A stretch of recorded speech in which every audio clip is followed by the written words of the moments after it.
Now, take a look at this view of Spokane Falls today. The river's just really gushing out there. It sure is. Meteorologist Matt Gray says it was actually a little bit higher last year. New at 6, he's here to explain why this is actually good news. Matt. Yeah, it's nice to talk about some good news up here for once. All right, so 2,596.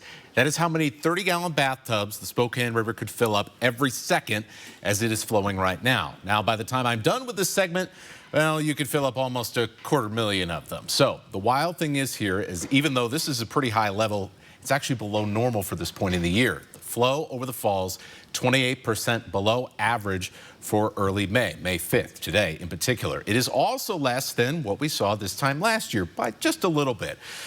But this is a good thing. Why? High spring river flows like this, well, they're caused by all that melting snow. We have not had very much of that lately at all. In fact, we had one of the coolest months of April on record.